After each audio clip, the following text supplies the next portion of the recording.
నాగార్జున సాగర్లో పూర్తి స్థాయిలో దాదాపు 590 అడుగులు నీరు చేరిన తర్వాత రైతులందరూ కూడా, ముఖ్యంగా పల్నాడు జిల్లాలో రైతులందరూ కూడా వరి సాగు చేయాలి అని చెప్పి ఒక ఉత్సాహంతో ఈరోజు వరి సాగు ముమ్మర ఏర్పాట్లు చేసుకునే కార్యక్రమం చేస్తూ ఉన్నారు. ఈ కార్యక్రమంలో భాగంగా మన జిల్లాలో దాదాపు 1,05,000 ఎకరాలు వరి పంట వేయటానికి ప్రభుత్వ అధికారులు కూడా, ఇక్కడున్న అధికారులందరూ, వ్యవసాయ శాఖ సంబంధించిన అధికారులందరూ కూడా ప్రభుత్వానికి నివేదిక పంపించే కార్యక్రమం చేయడం జరిగింది. అయితే దీనికి తగ్గట్లు ఈరోజు విత్తనాలు, వరి సాగుకు సంబంధించి విత్తనాలు ఏర్పాటు చేయకపోవటం ఈరోజు చూసాం. రాష్ట్రం అంతా కూడా నర్సరావుపేటలో రైతులందరూ క్యూ లైన్లో నించొని, ముఖ్యంగా మహిళలు కూడా చాలామంది టోకెన్ల కోసం ఈరోజు టౌన్ హాల్లో కానీ లేదా వివిధ ఏపీ సీడ్స్ షాపుల ముందు పెద్ద పెద్ద లైన్లు, క్యూ లైన్లో నించోవటం, ముఖ్యంగా మహిళలు కూడా ఇందులో నించోవటం ఈరోజు రాష్ట్రం వ్యాప్తంగా కూడా సంచలనం కార్యక్రమం జరుగుతూ ఉంది. ముఖ్యంగా వ్యవసాయానికి తగిన చర్యలు తీసుకోకుండా, సిద్ధం చేసుకోకపోవటం ఈ ప్రభుత్వం ఏం చేస్తుంది? ఈరోజు దాదాపు 15-20 రోజుల నుంచి ఈసారి నీళ్లు వస్తాయి,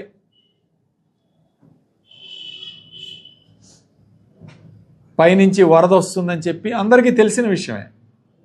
అయినా సరే దాదాపు 50,000 హెక్టార్లు, అంటే 1,05,000 ఎకరాలకి ఈరోజు మనం వరి పంట సాగు చేస్తుంటే దీనికి గాను 31,000 క్వింటాలు ఈరోజు విత్తనాలు కావాలి. అందరూ కూడా జేజీఎల్ కావాలి. జేజీఎల్ 384 అనే వెరైటీ, ఈ వెరైటీ కోసం రైతులందరూ కూడా ఈరోజు క్యూ లైన్లో నించొని కూపన్లు ఇచ్చే కార్యక్రమం చేస్తూ ఉన్నారు. ఒక్కొక్క రైతుకి ఒక్కొక్క కూపన్. దీన్ని కూడా ఆశ్చర్యకరమైన విషయం ఏంటంటే, గత 15 రోజుల క్రితం ఇదే జేజీఎల్ 30 కేజీలు విత్తనాలు 1,300 రూపాయలు చేస్తూ ఉంటే ఇవాళ రైతులు బ్లాక్లో కొనాల్సిన అవసరం వస్తుంది. ఈరోజు 25 కేజీల బస్తా 2,000 రూపాయలు ఈరోజు అమ్మే కార్యక్రమం చేస్తున్నారు. 2,000 రూపాయలు. ఎందుకు ఈరోజు ఈ అవస్థలు పడే కార్యక్రమం? నేను అడుగుతా ఉన్నాను, ఇంతవరకు వ్యవసాయం మీద ఒక రివ్యూ ఏమైనా పెట్టారా?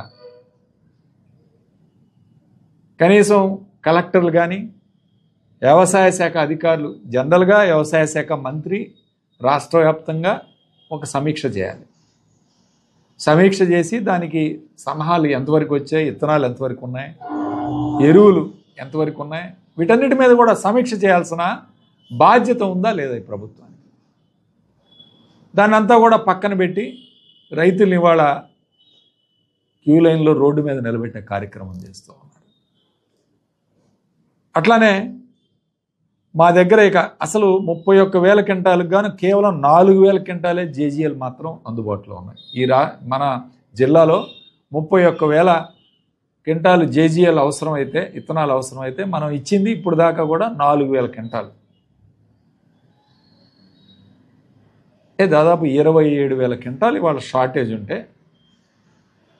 అధికారులు ఇవాళ ఎవరు కూడా పట్టించుకోకుండా,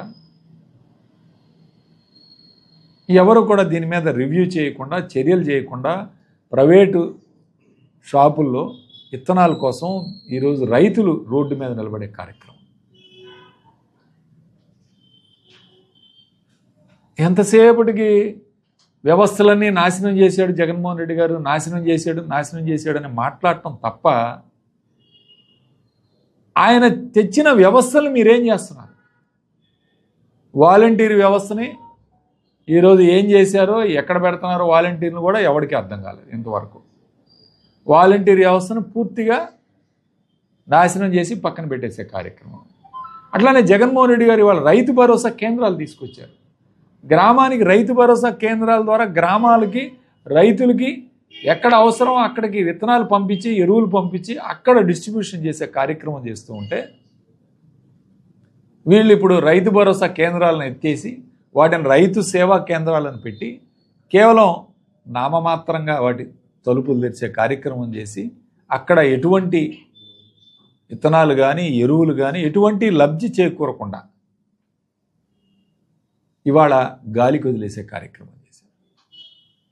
ఏం జగన్మోహన్ రెడ్డి గారు తెచ్చిన వ్యవస్థలు ఈ ప్రభుత్వానికి మేల్చేవా? ఈరోజు ఆర్బీకేలకి దేశవ్యాప్తంగా కూడా పలు రాష్ట్రాలు అధ్యయనం చేసి, కేరళ రాష్ట్రం కానీ మహారాష్ట్ర కానీ వీళ్ళందరూ కూడా అధ్యయనం చేసి చాలా బాగున్నాయి, అద్భుతంగా ఉన్నాయి అని ఈరోజు వాళ్ళందరూ కూడా సంతృప్తి వ్యక్తం చేసి వాళ్ళ రాష్ట్రాల్లో అమలు పరుస్తుంటే మన రాష్ట్రంలో ఎక్కడైతే ఈ మొదలు పెట్టామో పార్టీ ఎమ్మెల్యేలకు కానీ అట్లానే వ్యవసాయ శాఖ మంత్రి గారు మంత్రివర్యులకు కానీ అట్లానే జిల్లా కలెక్టర్ గారు జిల్లా వ్యవసాయ శాఖ అధికారులు తక్షణమే స్పందించి రైతుల్ని ఆదుకునే పరిస్థితి తీసుకురావాలి. అసలు సమీక్ష నిర్వహించి ఈరోజు విత్తనాలకే పరిస్థితి ఎలా ఉందంటే రేపు ఎరువుల పరిస్థితి ఏంటి?